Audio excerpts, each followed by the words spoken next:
Hello ladies and gentlemen, and welcome back to my channel for another Hot Toys Diecast War Machine 1/6 scale figure unboxing and review. Now today we are taking a look at none other than the War Machine Mark 1 reissue from Iron Man 2. Now I got mine from toyswonderland.com. Link for that is in the description below. They do have installment plans and a points-based reward system. While you're down there, why not hit that subscribe, bell notification icon and join button so you're notified as soon as a brand new review goes live on the channel. As for the box art, we have our first difference between the new one and the original. The original would slide off top and bottom, then reveal the foam block inside. This one is visually the same, but functionally entirely different. Up top, an image of War Machine Mark 1 with a sort of wireframe overlay and a metallic finish. Down below, War Machine. On the side of the box, War Machine once again. Then on the back, all of the warnings and legal info. Now, instead of splitting top and bottom to reveal the foam core inside, this time it simply slides out the side of the box like a War Machine drawer of goodness. Up top, War Machine etched into the foam cover, then inside, the figure himself. Will there be any differences between this guy and the original? Don't you worry, I intend to find out. First in-hand impressions are, damn, this guy is super heavy. What we are going to do now, though, is get all of his accessories laid out in the light box and take a closer look at everything he comes with. Starting off with the display base first, I liked it originally, and I like it here too. This is supposed to be the creek bed where they were fighting Whiplash Mark II at the end of Iron Man 2. You've got a ton of texture to the grass, the pebbles are nice and glossy, a couple of rocks, and we can't forget the hammer drone. It's completely destroyed. It looks like crumpled metal. You've got some rivets, some tech detail, and a bunch of bullet holes. It's also a relatively low-profile display base, so it shouldn't add a ton of height to your figures in the display. Then up top, a fixed metal rod and a kind of crotch grabber. You do get two different helmet options. This one has the LEDs and is wearing the clean faceplate, whereas this one has the Don Cheadle head sculpt inside. It looks really cool. It's nicely painted. I like the skin texture. The likeness to Don Cheadle is there. You do have an articulated jaw piece, plus you can close up the mask if you want to. And you can switch the faceplates between them, so if you permanently want to have this head sculpt on the figure because you don't want to continuously rifle through the box or an accessory bin to find the head sculpt and switch it, you simply pop the faceplate down, then you have a closed helmet. Best of both worlds. You do have a metric ton of battle damage pieces all off to the side here. Now, it's not really worth me showing you each panel and saying, oh look, there's scratches and there's paint applications and bullet holes. I'll just save it for when we put them on the figure himself. Now, the chest plate does actually have an articulated spring-loaded section to maximize your range of motion. You do also have a big chunk missing, and this gives you a taste of the paint applications, some rusty style metal, and also a bunch of silver dry brushing. Yeah, looks good. The Gatling Gun is a Gatling gun. You can rotate the front section as the barrels would turn as it's firing. You do have a back section that can rotate too, which initially I thought, oh, that's a bit weird. But if you think about it, if this is pegged into his back and this has to move up and down and left and right and side to side, well, you might want to add or subtract some slack from the rubbery piece, and you can do that simply by rotating this back portion. This arm is multi-jointed, can swivel and move left and right. Then down below, a post, so it can peg into the actual figure. Then lastly, a full array of hands, articulated finger hands, repulsor blasting hands, then maybe my favourite one, the saluting hand. Because of course, as we all know, Ivan can make salute. They do have a little bit of pitting on the outside, and they are made of a rubbery plastic, so they should slide onto the ball joint relatively easy. What we are going to do now, though, is get Lieutenant Colonel James Rhodes himself out here. Standing straight up and down in the light box, no crazy poses or accessories or anything like that. That part comes later. This guy looks incredible. Case closed, moving on. No, I'm joking. He's a big, bulky boy. I love the War Machine Mark 1. It's my favorite design for War Machine. They kinda peaked right at the start in Iron Man 2. He's big, he's bulky. He didn't skip leg day, he didn't skip arm day, and he didn't skip chest day either. Plus, in figure format, there's a bunch of moving parts and panels and hidden gimmicks, and you got the LEDs, and you got a ton of diecast, not to mention the battle damage panels, which we will be trying out a little bit later. If you're on the fence and you're thinking, oh, I missed out the first time, it wasn't so bad, I don't really need him. Yes, you do need him if you're putting together an Iron Man 2 display or you just want that classic, iconic look for War Machine. Well, spoiler alert, you're looking at it right here. Up close and personal, kicking things off with the LEDs first. Surprise! Usually we start with the helmet, but no, not today. The arc reactor is really bright. In fact, this might just be one of their brightest LEDs ever. In contrast, his eyes are really dim, but you can see them, right? They're red. In person, they're a little bit brighter. I also love the shape of the helmet. It's this big, chunky boy with the massive chin. Very comic book style War Machine. You also have a ton of scratching and pitting, plus the red decals up on top to add just a pop of colour. You can also, of course, go with the Rhodey Don Cheadle head sculpt. I love the sculpt, it's so nice, they've used it for years, but on this body, is it just me or does it look kinda tiny? I understand this is the biggest, chunkiest War Machine out there, but in my opinion, looks kinda goofy.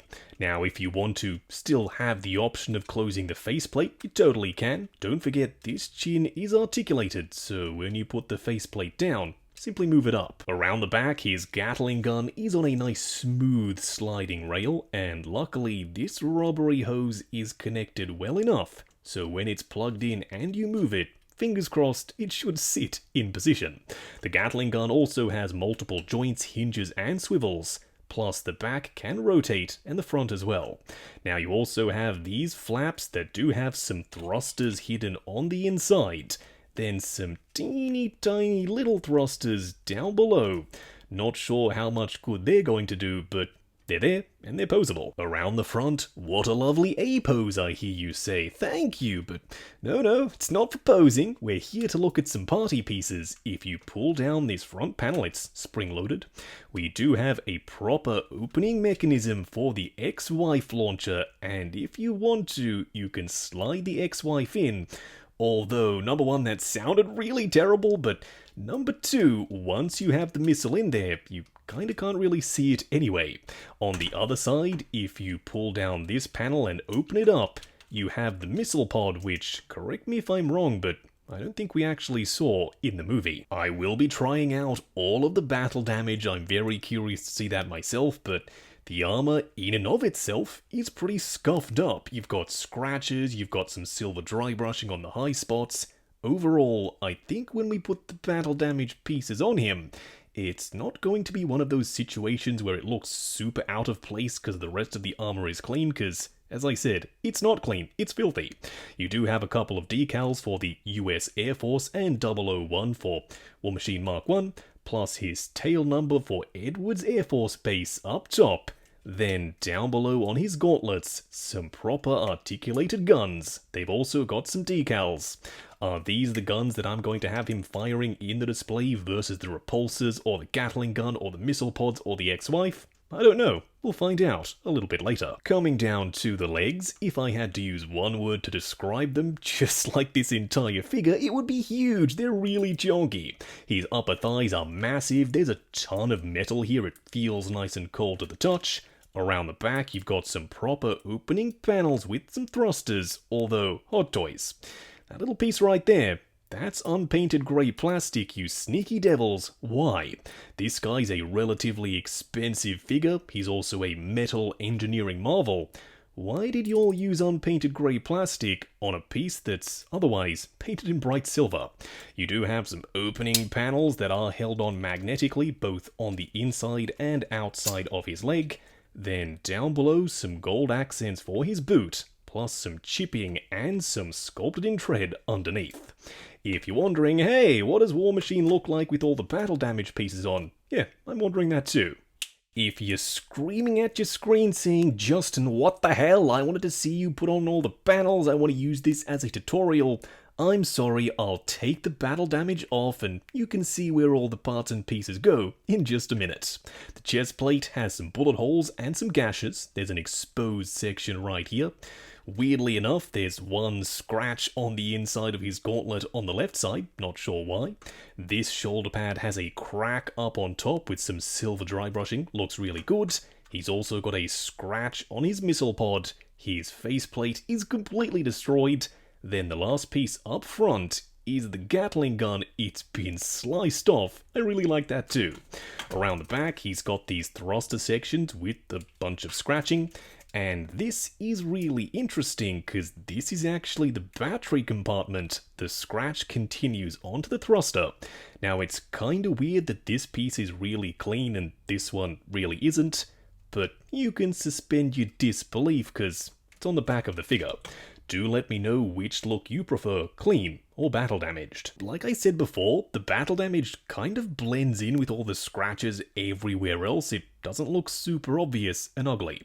Now, in order to switch him back, you simply remove the chest plate. It's going to be a lot harder than that just was, I promise you that. You simply press the new one in and it locks in position. Next up, another easy one. We take off the faceplate and bring in the clean one, which of course magnetizes. The Gatling gun is kind of hard to remove because those pieces that you grab onto are really tiny, but you remove that piece, then plug the original one right back in. Luckily for us, the missile pod is a really fun one to do. Actually, no, it isn't. It's really difficult to get to. You have to remove the missile pod first. Then I would suggest putting your fingernail underneath the front and flicking it off. Then you can remove the battle damage one, bring in the clean one, the little hook piece hooks on around the back, then holding this entire assembly in place, push it down, lock it in position, then stow it back in its crevice. The shoulder pad is also really tricky. Simply remove the battle damaged one. The easiest way I've found to do it is to bring the ball joint all the way down,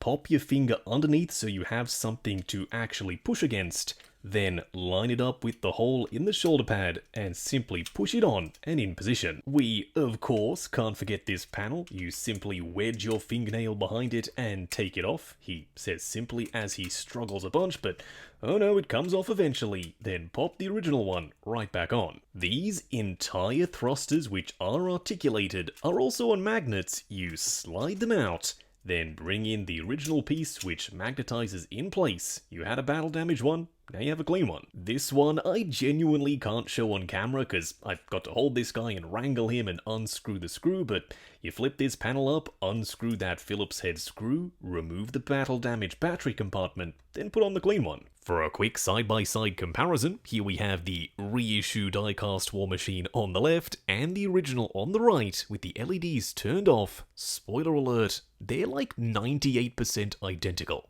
They're not 100% because some of the panels are painted ever so slightly differently, but if you have the original and you're thinking, ooh, maybe I need this new one if it's better, honestly, I'd skip it. The new one is, as I said, almost the exact same thing. Alright, maybe the joints on your original are starting to wear out because his arms and legs are really heavy and bulky. Then maybe this new one's worth a look because he's brand new, meaning the joints are brand new too. As for the Mark 6 diecast, he's shorter than War Machine. Makes perfect sense because pretty much everyone is. War Machine is a big boy. How do I have these two displayed together in the collection? Because you bet I do. They're back to back on the same diorama display base that comes with this War Machine. Going over articulation, do bear in mind this is my personal copy of the figure, so I'm going to be a little bit more careful. Also, he's really big and he's really heavy, but don't worry, we got this. Starting off with the helmet, it's on a ball joint. It's also on a hinge, looking back to there, looking forward to there, swivel and pivot side to side. Now before we move the arms up, I would suggest moving the shoulder pads out first to minimize paint rub, going up to there, going forward and back, butterfly joint at the shoulder that also hinges up and down. Swivel at the bicep, double bend at the elbow, going past 90, plus a ball joint for the wrist peg. Now the torso can be extended out, crunching forward to there, more than enough range in my opinion, going back to there, swivel and pivot side to side. Now the legs can be dropped down too, but they are super stiff and sturdy on mine. You also have this panel, simply move it forward, going forward to there, going out to there, swivel at the upper thigh, ratcheted double bend at the knee going just past 90, a hinge down here at the ankle for pivot and forward and back, plus toe articulation. Moving on to the 3 cool and 3 annoying things. The first annoying thing is this power switch. I know it's a retro figure, it's a reissue, they weren't going to change it, but that light switch was in a funky spot originally, and it is here too. It's completely visible. And on an otherwise very realistic figure, that switch being there kind of ruins the illusion. The second annoying thing is, Hot Toys, you all cheaped out. You know you did. The barrels on the Gatling gun are completely unpainted, whereas on the original, there was some shading and some silver dry brushing. It's subtle, but it made the old one look way better. The third annoying thing is these panels are super easy to knock off. Hot Toys, the magnets could have been a little bit stronger, but look how tiny they are. There's no wonder this piece goes flying whenever you try to pose him. The first cool thing, yes, I'm still sour about that light switch, don't get me wrong, but I do like the fact that they hid the Phillips head screw for the battery compartment behind this panel. The second cool thing is that arc reactor. That might just be one of the brightest LEDs I've seen in a while. It's so bright that I think it should come with a warning. Please, don't look directly at it. As I said, it's really bright. The third cool thing is this sick diorama display base. I loved it originally, and spoiler alert, I love it here too. You've got the destroyed hammer drone just peppered with bullets. It's also relatively wide, but not overly deep or tall. It's not going to add a ton of height to your figures in the display. It's also big enough that if you wanted to, you could fit War Machine and the Mark VI battling Whiplash back to back on the same display base. Wrapping up on Hot Toys Diecast War Machine Mark 1 from Iron Man 2. Not a great movie admittedly, but a really cool War Machine suit. Some people, including me, might just say it's the best ever. Because it is. It's big, it's bulky. 2 adjectives I've used a bunch throughout the course of this video, I'm so sorry. I love the build here. He's also really heavy, there's a ton of metal. With modern day Hot Toys diecast figures, most of the metal is on the inside. You can't actually feel it, but not with this guy. You can feel all that metal on the outside and in the weight as well. You don't get any blast effects, but you do get battle damage pieces, a nice touch. I also like the Rhodey head sculpt. Even though they didn't change anything here with this new guy versus the original, I'm still pretty happy to have a second one. Now I can have one in battle damage mode permanently, and the other looking a little bit cleaner. I say a little bit cleaner because he's still got a bunch of scratches. Do let me know if you have the original. Are you getting a second? Or are you miffed that Hot Toys announced a reissue? Because, yeah, sometimes reissuing rail figures is a little annoying. Does it bother me? Not in the least. I'm really glad that people who missed out on this guy the first time can now go ahead and cop an incredible figure at a relatively reasonable price tag, at least compared to what the Grail original version was going for not that long ago, before Hot Toys announced this one. Now, I got mine from toyswonderland.com.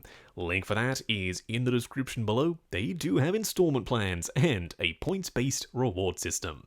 While you're down there, why not hit that subscribe, bell notification icon, and join button if you like the sound of seeing your name in the end credits of my reviews. Like, comment, and subscribe, and we'll catch you in the next video.